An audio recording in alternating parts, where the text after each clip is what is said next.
आप देख रहे हैं इंडिया न्यूज का डिजिटल प्लेटफॉर्म, आपके साथ मैं रचना बंसल। इन दिनों एक खबर रही सोशल मीडिया पर, बहुत तेजी से वो खबर वायरल भी हुई। उसमें एक कब्र दिखाई गई है और कब्र पर एक लोहे का ग्रिल वाला गेट लगाया गया है, उस पर बाकायदा लॉक है। पहले ये तस्वीर ये कहकर शेयर की गई, वायरल हुई कि ये खबर पाकिस्तान से सामने आई है। ये कब्र पर ताला लगाने की तस्वीर पाकिस्तान से, और पाकिस्तान में दरअसल कब्र पर ताला इसलिए लगाया गया है क्योंकि माँ बाप को डर है कि उनकी बच्ची को वहां से निकालकर उसके साथ रेप ना हो, उसके साथ कोई गलत हरकत ना हो, इसीलिए कब्र को सेफ करने के लिए ताला लगा दिया गया है। धीरे धीरे खबर की सच्चाई सामने आई, फैक्ट चेक हुआ और उसमें सामने आया कि नहीं, पाकिस्तान नहीं, ये इंडिया की तस्वीर है और हैदराबाद से ये तस्वीर सामने आई है। हालांकि उसमें अलग रीजन दिया गया था, ऐसा नहीं है कि शव को निकाला या फिर उसके साथ रेप करने जैसी घटना सामने आई हो इसलिए लॉक लगाया हो।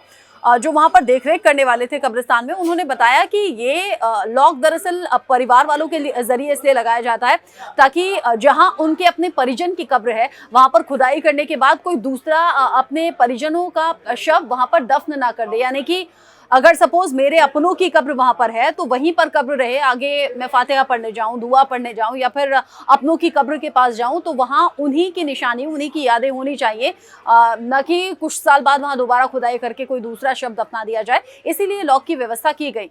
लेकिन जब सोशल मीडिया पर इस तरह की खबरें आई तो लोगों ने अलग अलग तरह से रिएक्शन दिए, लोगों के अलग अलग तरीके से इस पर टिप्पणी करने की पोस्ट सामने आने लगे कि भला ऐसा भी होता है क्या कि कब्रिस्तान से शव को निकाला गया, उसके साथ रेप किया गया, या फिर क्या ऐसी मानसिकता कुछ होती है क्या।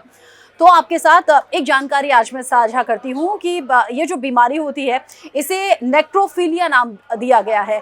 नेक्रोफिलिया नाम की ये जो बीमारी है ये 1948 में पहली बार सामने आई थी और ये अपने आप में अनूठा और अनोखा केस था जो कि कैलिफोर्निया में सामने आई थी।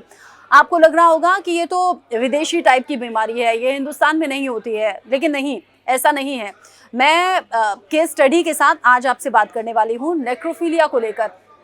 नेक्रोफिलिया एक अजीब तरह की मानसिक बीमारी होती है और नेक्रोफिलिया से जो पीड़ित शख्स होता है उसे नेक्रोफाइल कहा जाता है। और इसमें अननेचुरल तरीके से इस सोच के साथ कि किसी का गुस्सा किसी पर निकालना है, इस भावना के साथ सामने वाले शख्स के साथ रेप होता है, और रेप होता है डेड बॉडी के साथ। यानी कि हम अपना एग्रेशन और अपना गुस्सा उस पर निकाल रहे हैं लेकिन सामने वाला उसे अपोज नहीं कर सकता, किसी तरह से कोई रिएक्शन नहीं दे सकता, रिएक्ट नहीं कर सकता, पलटवार नहीं कर सकता। इस सोच के साथ डेड बॉडी के साथ रेप किया जाता है। आपको याद होगा निठारी कांड, जिसमें बच्चों के साथ अननेचुरल तरीके से सेक्स किया गया, साथ ही साथ जो बच्चियां मर गई थीं, जो लड़के मर गए थे उनके साथ, यानी कि उनके शवों के साथ सेक्स किया गया था। और ये अपने आप में अनूठा केस था और चूंकि नोएडा का ये मामला था और चर्चा का विषय पूरे देश में बन गया था और लोगों ने बड़ी निंदा की थी इस केस की।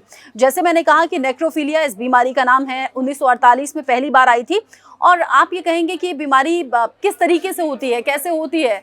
ये बहुत रेयर केस में ऐसी बीमारी देखने को मिलती है और जो एवरेज है वो कहता है कि 10 लाख लोगों में से रेयर केस वो एक होता है जिसे नेक्रोफिलिया नाम की बीमारी होती है। निठारी कांड का मैंने जिक्र किया जिसमें मोहिंदर सिंह पढ़ेर और सुरेंद्र कोहली, इन दोनों को सज़ा भी हुई थी क्योंकि इन्होंने बच्चों के साथ गलत किया था और उनकी हत्या की थी, उनके अंगों को खाया था और शव के साथ सेक्स किया गया था। ये इस खबर को सुनने के बाद बहुत से लोगों का खून भी खौला था कि कोई इस तरह से मानवता की हदें पार कैसे कर सकता है। इस बीमारी को लेकर अलग अलग तरह की रिसर्च हुई हैं। रिसर्च कहती है कि ये सब कुछ अननेचुरल है, इस तरह की सोच जो है वो अननेचुरल है और ऐसे लोगों का इलाज होना चाहिए। अब जो मैंने कब्र से शव निकालने की और उनके साथ रेप करने की घटना का जिक्र किया, ऐसा है कि हैदराबाद की जो तस्वीर सामने आई कि उनका रीज़न कुछ और था, लेकिन रियल में ऐसा होता है कि शवों को निकाला जाता है कब्रिस्तान से और उनके साथ इस तरह की हरकत होती है। हालांकि हिंदुस्तान में इस तरह का कोई कानून नहीं है कि ऐसे लोगों के खिलाफ सज़ा हो, क्योंकि कानून में इस बात का जिक्र है ही नहीं कि कब्र से कोई शव निकाला जाएगा या फिर उसके साथ रेप होगा तो इस सिलसिले में क्या कानून कहता है। हालांकि कानून में 2 धाराएं हैं, धारा 377 है और धारा 297 है। धारा 297(2) जो कहती है कि बिना परमिशन के आप कब्रिस्तान या फिर पूजा स्थल में अगर घुसते हैं या फिर शव यात्रा में अड़चन डालते हैं तो उसके हिसाब से आपको सज़ा हो सकती है। साथ ही साथ 377 की धारा 377(3) कहता है कि अगर किसी महिला, पुरुष या फिर जानवर के साथ अननेचुरल सेक्स किया जाता है तो उसके हिसाब से आगे सजा का ऐलान होता है।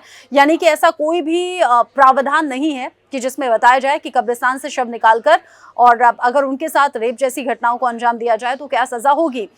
नेक्रोफाइल ये शख्स होते हैं जिन्हें नेक्रोफीलिया बीमारी होती है, जो कि शवों के साथ यौन संबंध बनाते हैं। ये सुनने में आपको अटपटा जरूर लग रहा होगा, लेकिन आसपास में ऐसी घटनाएं सामने आई हैं जिसके बाद इस पर रिसर्च की गई और मालूम हुआ कि चूंकि हम 2023 में आज जी रहे हैं, 1948 में ऐसा पहला केस सामने आया था और निठारी कांड, जिसे हम भूल नहीं सकते। कानून में कुछ संशोधन होने की जरूरत है। अगर इस तरह के केसेस बढ़ रहे हैं तो ऐसे लोगों के खिलाफ सजा का प्रावधान भी होना चाहिए। नेक्रोफीलिया की बीमारी मैं नहीं जानती थी, ऐसे लोगों को नेक्रोफाइल कहते हैं ये भी मैं नहीं जानती थी।